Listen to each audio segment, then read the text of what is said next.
Hey guys, welcome back. Today I'll be showing you how to replace your transmission and rear differential fluid. Now this car here is a 1988 Pontiac Trans Am, but this technique will work on pretty much any car or truck. Now it's always recommended to replace your transmission filter and pan gasket every time you do change your transmission fluid. And I will also be replacing the rear differential housing cover gasket as well. Now I will be filling the differential with Mobil 1 synthetic gear lube, but for the transmission I'll be using the standard Dexron 3 as that's what's recommended for these older cars here. Now I will be starting on the rear differential first and working my way forward. So let's get started on that now. First things first, jack up your car. Now place your jack stands under the frame rails. Now lower your jack. The car will rest onto the jack stands and the differential will come down a little bit lower, so you'll have easier access to the differential cover. Now this car has the Borg-Warner 9-bolt differential with 327 gears. Now the first thing I like to do is to remove the 2 bolts holding onto the ID tags so I can set them off to the side.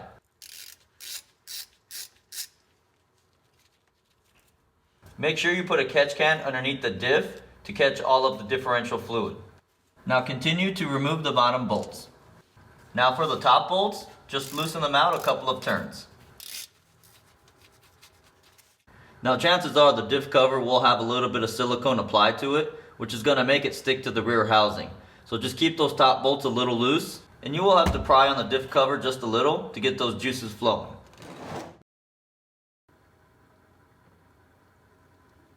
Now after most of the fluid has been drained out, you can go ahead and remove these top bolts and remove your cover.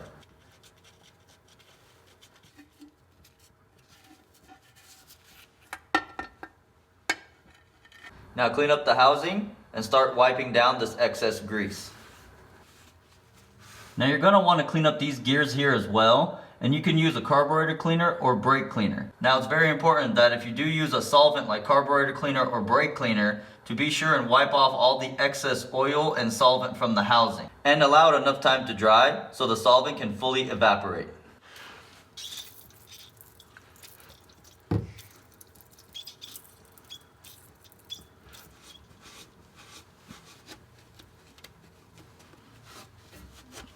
Now it doesn't have to be spotless, but another neat trick that you can do is get a lint-free rag and coat it with the solvent that you want to use to clean out your differential.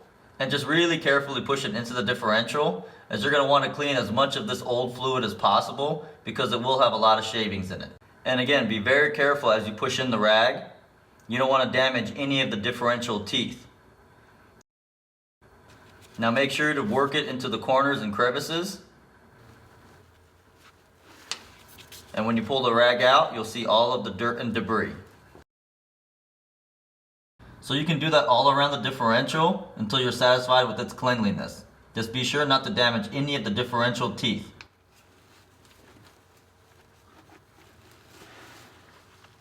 Now it doesn't have to be squeaky clean, just get it as clean as you can. And be sure to give it enough time to air dry because you don't want any of those solvents in there with the new fluid.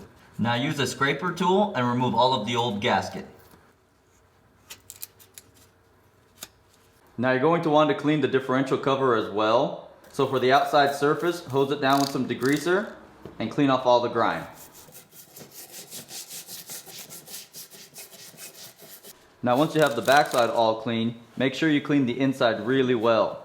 There will be a lot of fine shavings in here. And make sure to remove all the old gasket and silicone off the differential cover.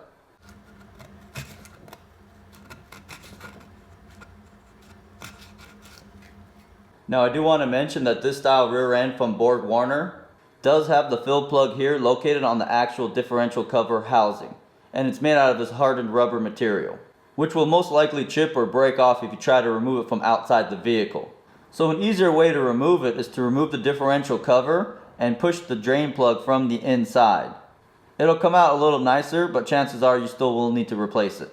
Most other differentials will have the fill plug located on the axle housing itself. Now this next step is completely optional. My diff cover was in pretty bad shape. Most of the original coating had rubbed off and was starting to rust. So I sanded it down with some 220 grit sandpaper and I'm going to coat it with 2 coats of black paint.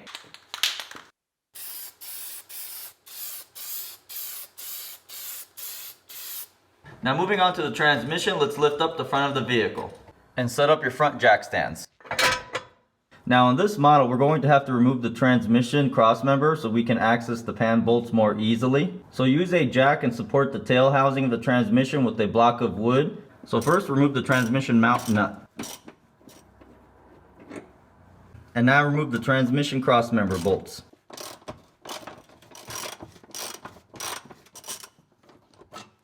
And now you can remove your crossmember. Now is a good opportunity to replace your transmission mount, as it's most likely pretty crusty like this one here. As you can tell, this one's seen its fair share of use. This one's just flapping about, so I'm going to remove it and replace it when we're all done. Now position your catch can underneath your transmission pan and start removing the rearmost transmission pan bolts.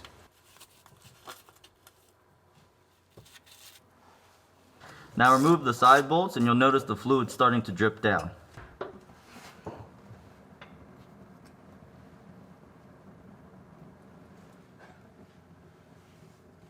Now loosen, but do not remove the frontmost bolts. As you loosen them, the pan will tilt rearward and will allow more fluid to be drained out.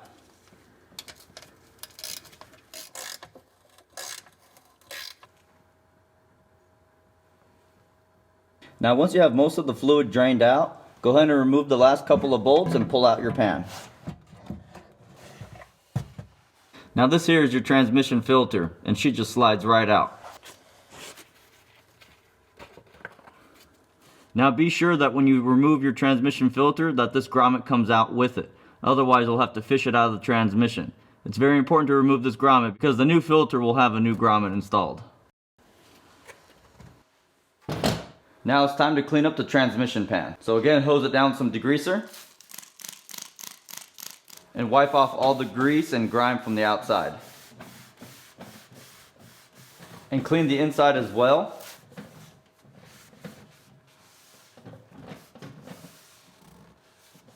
And make sure to remove this magnet and clean it really well as it's full of shavings.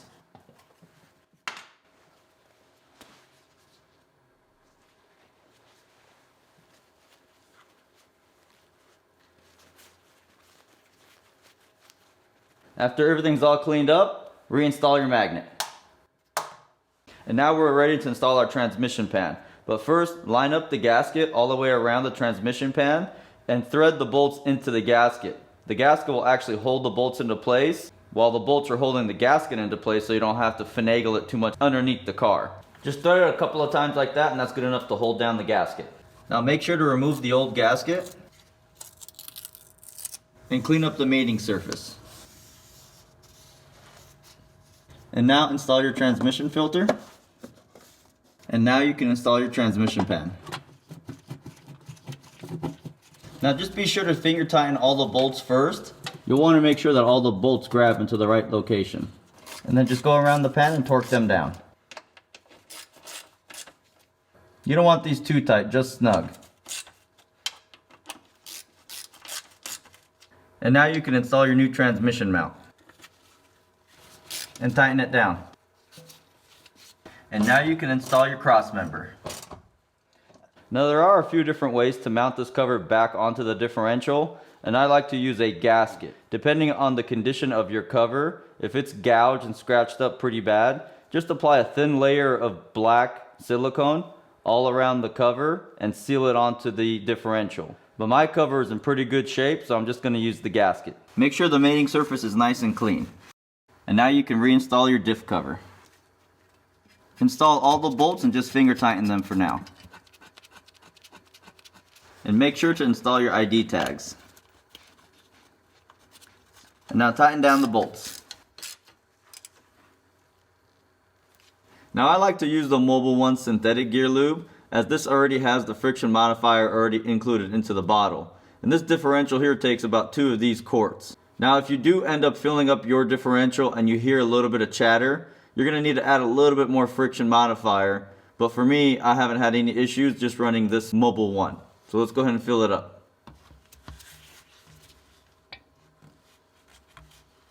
Now you may need to add a hose to your bottle to get the rest of the fluid to go in.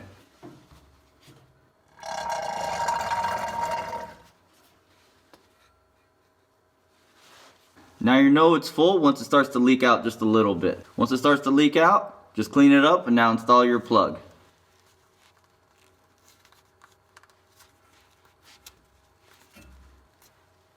Now the best way to refill the transmission fluid is give it a few quarts, maybe 3 or 4 at tops, and then start the engine and let it run up to operating temperature. While the engine is running and the transmission is in park, check the dipstick level and see where the fluid is. Add a quart at a time until you reach the proper level. And remember, the transmission fluid level can only be checked while the engine is running and the transmission is in park.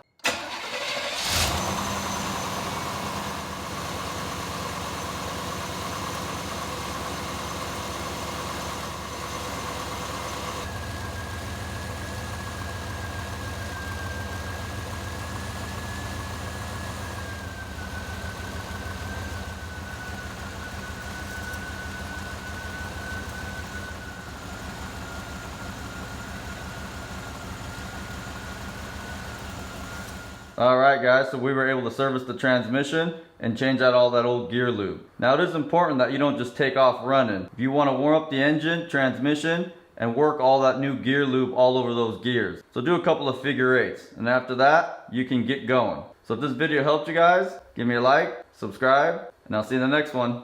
Later.